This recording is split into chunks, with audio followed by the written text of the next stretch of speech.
go, guys. Thursday. 4 down. 1 to go. Lord, you know what, man? I've seen it all. I've seen everything. I've seen it all. How do you have 4 seasons, 4 weather seasons in one day? Yeah. I've had summer, spring, winter, and fall all in one day. This morning when I woke up, it was a little chilly. It was probably about 40-something degrees.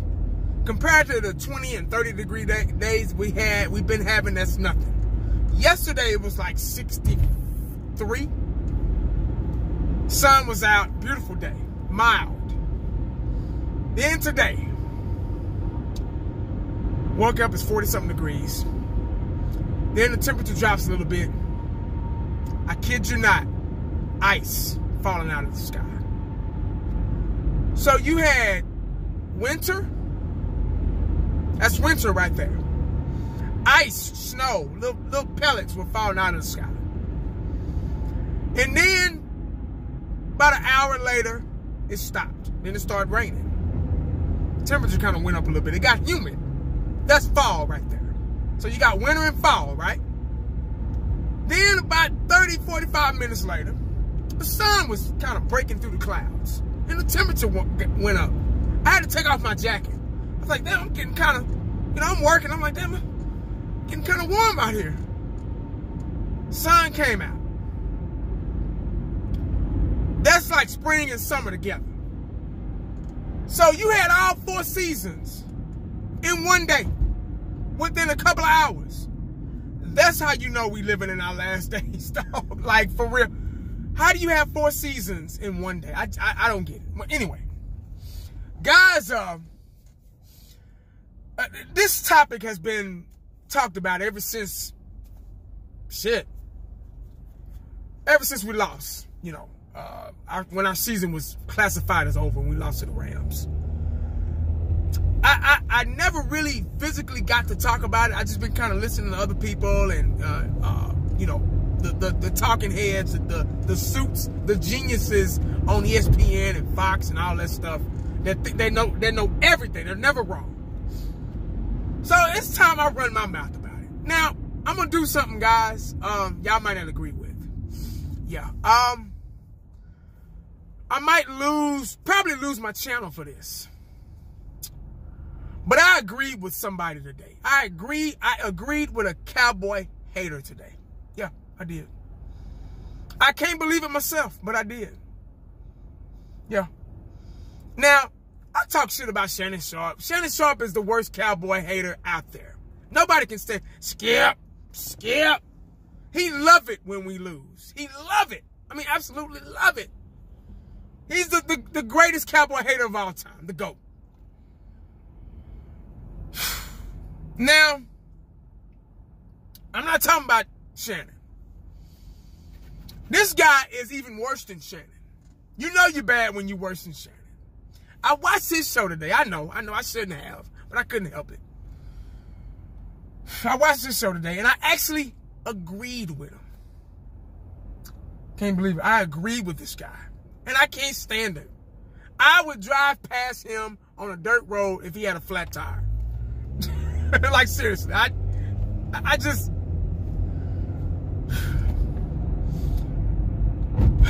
I watched Stephen A. Smith's show today, and I agreed with him. How could I do such a thing? What's the matter with me? I think I'm losing my edge. Like, seriously, I am. Because I've been uncussed him out so quick. Him and Shannon, I can't stand them. This is the worst Cowboy hater of all time, Stephen A. Smith. But he said something that made a little sense today. And I had to agree. I had to agree with him. Because he is human. I got to give him that. That's one thing I can give him. He's human. Stephen A. Smith said that Jason Garrett's time in Dallas as a coach, as a head coach of the Dallas Cowboys is over. And I was like, well, you know, we're all kind of seeing what, you know, well, we'll see what he's going to do and, you know, yada, yada, yada. And, you know, he's on the hot seat. Everybody's saying, everybody in Cowboys, he's on the hot seat. Garrett's on the hot seat, guys. If he don't win, he's out of here. No, I think he's out of here, period. It don't matter. Like, seriously. I think, it don't matter if we go to the playoffs again. I think the Dallas Cowboys front office is finally tired of Jason Garrett. It's finally tired of the clapper. Like, seriously. Let's go down this resume real quick. 77-59 in his 9 years with the Dallas Cowboys. 3 division titles. 2 out of 3 playoff record. No conference championship. No Super Bowls in 9 years. Now, I'm going to try to be real quick and brief about this. You know, I'm the main one to talk shit about it. Ever since Jimmy Johnson left, ever since Jerry Jones let Jimmy Johnson get out of here, when he walked out of Valley Ranch that day, and Michael Irvin was pissed off and throwing trash cans in the locker room. Hell, I was so mad, I went out and threw out trash cans in the backyard. My mom was like, boy, get your ass in here. I'm still mad from that. But I'm the one I'm the main Cowboy fan to say, Dallas don't want to win. Jerry Jones don't want to win. They don't want a real coach. They don't want real players. Jerry Jones was happy with those 3 Super Bowls, and he's fine. Jerry Jones is all about that money. He don't want to pay nobody. He's all about the puppet, the clapper, the yes man. But this time, I think they're tired of it. Like, seriously. They're finally fed up with the clapper. They're finally fed up with Jason Garrett. Because if you think long and hard about it, if you sit back and look at the picture. Now, I've talked shit about the front office ever since '95. So, it's hard for me to say this. But if you look at the picture, Stephen Jones and Jerry Jones have done their job. They've done what they're supposed to do. Just like Stephen A. Smith said. He's right. They have. They did exactly what they were supposed to do. They got an elite running back in here. They've since 2014. I'm going to go from 14, since those were kind of our best years from the Eggman era till this era. So for 2014, we got Dez in here. We got receivers. We've got Pro Bowl players. The best offensive line in football. We got the Zeke now. We got a stable, not the best, but stable, still in the process of learning and up and coming, about to get a big contract. Dak Prescott, a quarterback. We got wide receiver. We got Amari Cooper. We got, you know, Cole Beasley. You know, obviously Jason Witten is gone, the chain mover. You know, but we got some tight ends to kind of come up and take over that void. We've got weapons. We've got potential. We got arguably the best running back in football in Ezekiel Elliott. Amari Cooper, arguably the best route runner in football right now. We've got some weapons. And now we got an elite defense.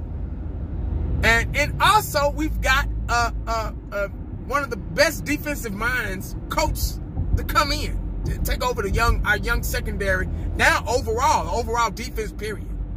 Because who knows if Marinelli might step down and go up in the booth or whatever. But shit, Chris Richard was calling plays last season, so he was kind of running the show. But we got a young team, young talent. You know, they're up and coming defense. They're elite, but they're young.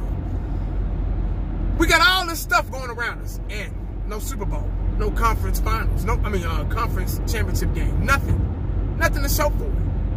Kind of like your kids, like the kids. Your kids got all the potential in the world, but they're not doing their work. They're turning their ass up in class. They're not doing what they're supposed to do. They're trying to be class clown, you know. And we can blame the players all we want. Well, Dak didn't do this. Well, Zeke fumbled. Well, Leighton Vander Esch, the tackling Dutchman, missed that tackle. Oh, Sean Lee's hurt. Tyron Smith, his back and his knees and stuff. Travis Frederick and his syndrome.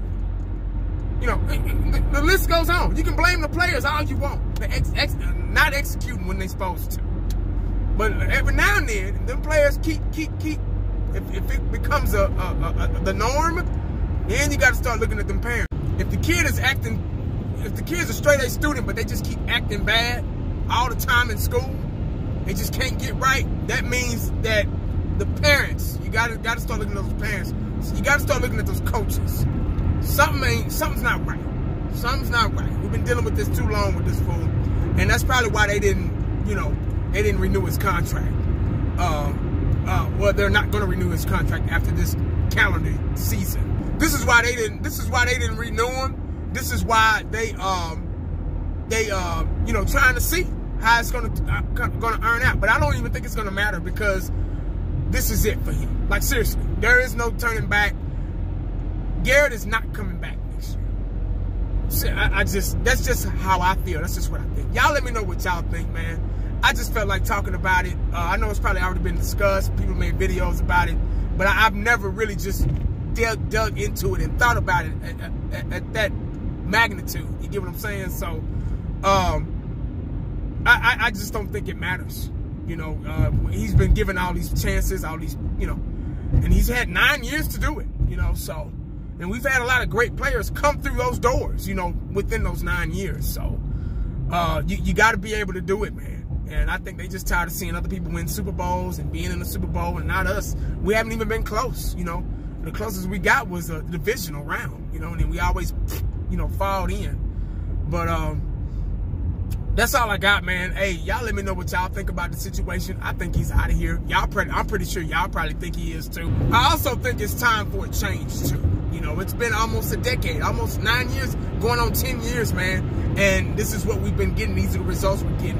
Us as diehard fans, we like to see results every now and then. And when this is Cowboy Nation, this is America's team, we're still kind of categorized as America's team, even though we haven't been to the Super Bowl in over 20 years. But we're still kind of in that category. We got fans all over the world, not just in America, but all over the world, not just in Texas, but all over the world, And there's expectations that you got to go by, and we haven't met them. So we got to get this organization back on a winning standard, because we've been losing for too long.